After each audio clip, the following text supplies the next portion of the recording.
Senhor presidente, mais vereadores, aqueles que nos assistem, só uma reflexão rápida sobre o que falou o vereador Ivan, até para não deixar de opinar também a respeito desse tema que é realmente de grande relevância.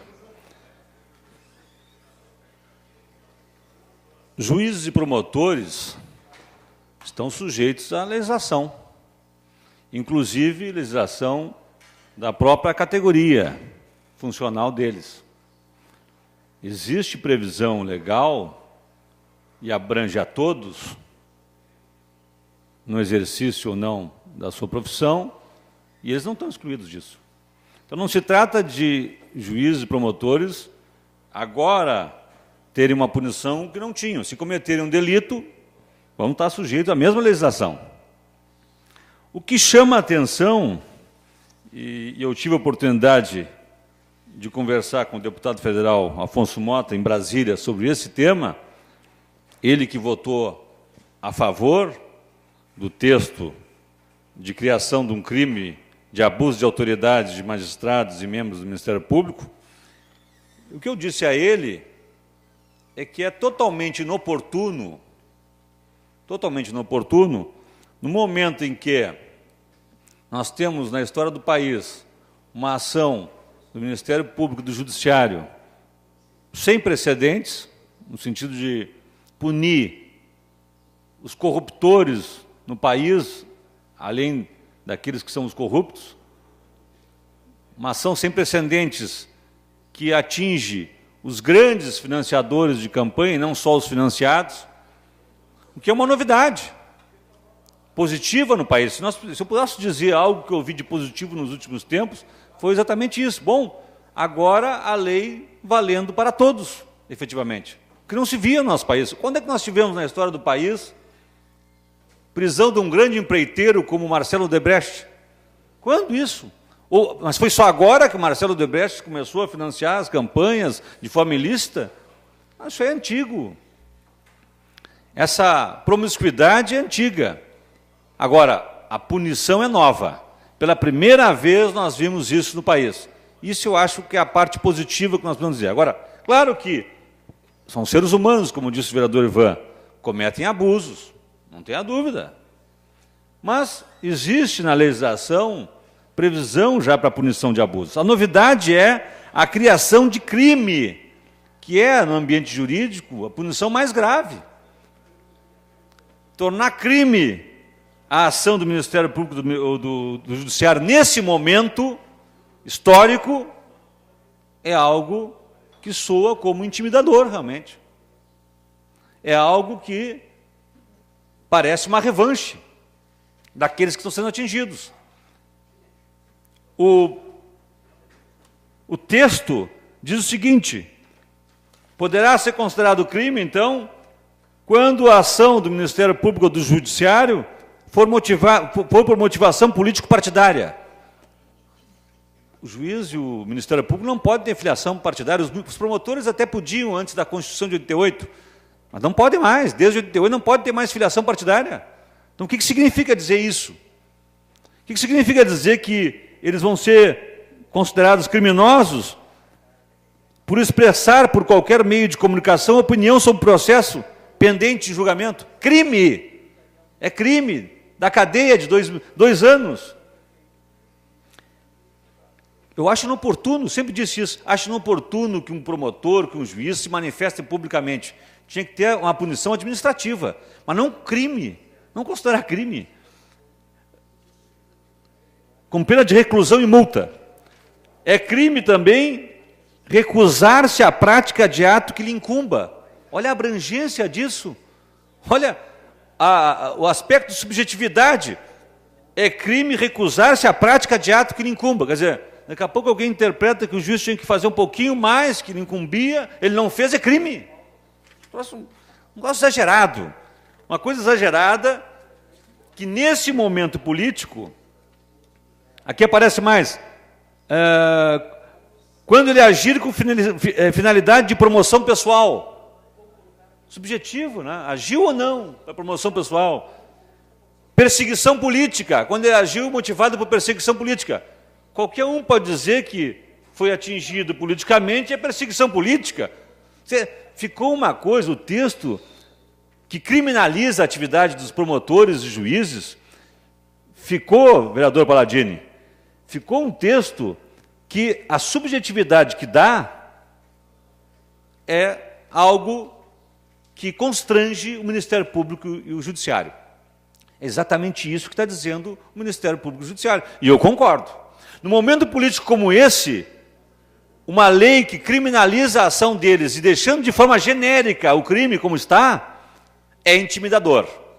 Qualquer um vai se sentir intimidado para agir num contexto como esse. Eu vou só lembrar um outro fato histórico.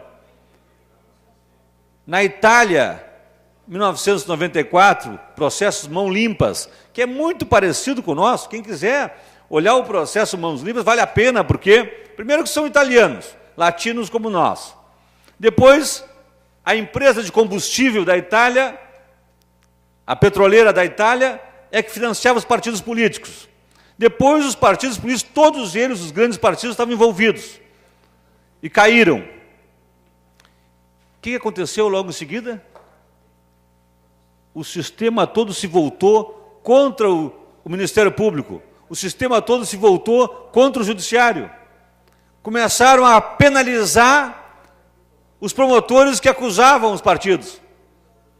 Mudaram a legislação, encurtando os prazos prescricionais para acabar com a punição daqueles que tinham sido envolvidos.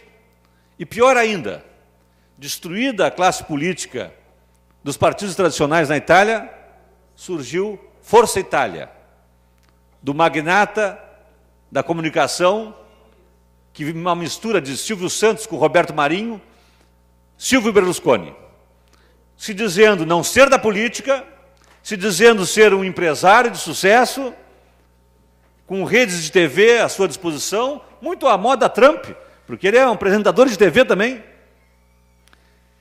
Não sou da política, sou um empresário de sucesso, vou fazer da Itália uma grande empresa de sucesso.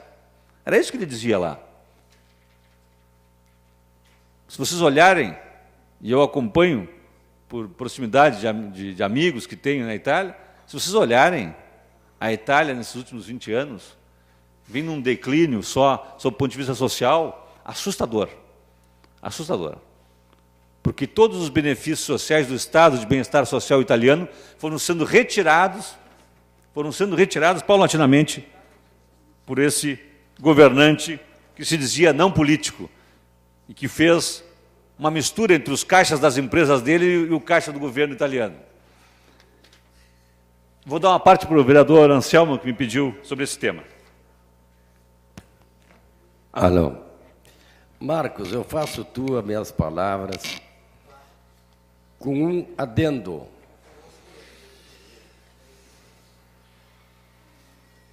Eu estava ficando feliz, sabe?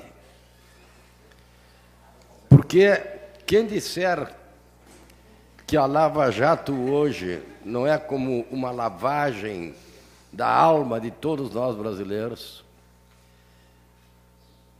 quem não reconhecer isso, então quer voltar para o submundo. Agora, o que mais me entristece, Marcos, é o sistema político no qual nós vivemos. É triste. Chegar a época de eleição, tu trabalhar para determinados candidatos, dar teu sangue, e depois tu vê votação desse quilate, como se tu não existisse. Nem um telefonema, ou pelo menos para ouvir uma opinião, simplesmente os companheiros não existem.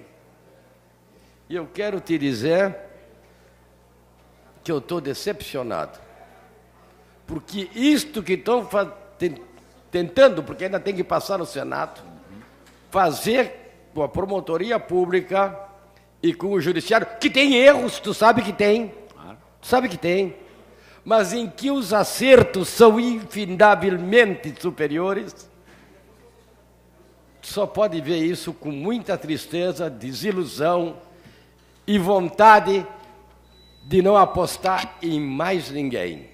Eu me sinto envergonhado com o que aconteceu ontem contra a promotoria pública, contra o judiciário do nosso país. Os mal-intencionados, como sempre, conseguiram fazer uma revanche. Vamos ver o que o Senado vai fazer. Obrigado, vereador Anselmo.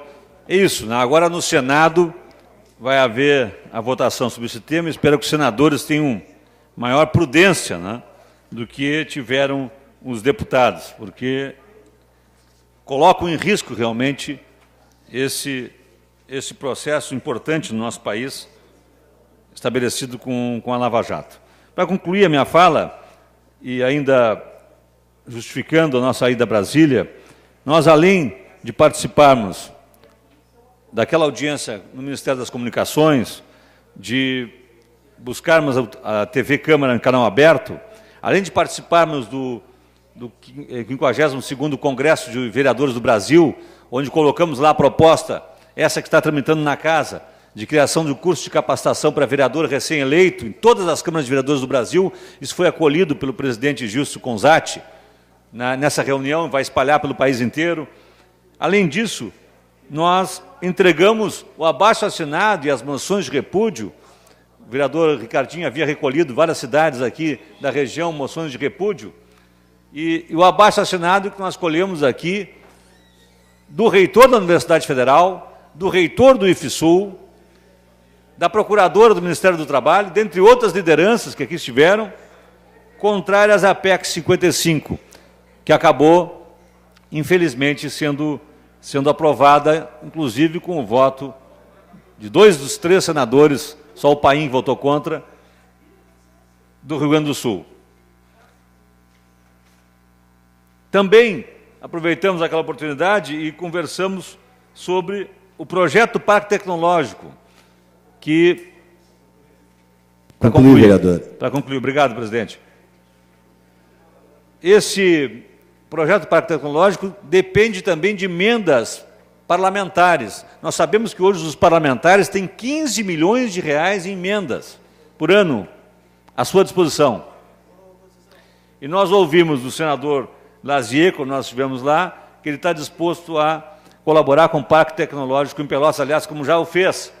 E eu, na segunda-feira, às 11 da manhã, estarei reunido com o secretário Fernando Estima para ver da possibilidade de retificação do projeto que eles enviaram para Brasília, para conseguir reverter o quadro de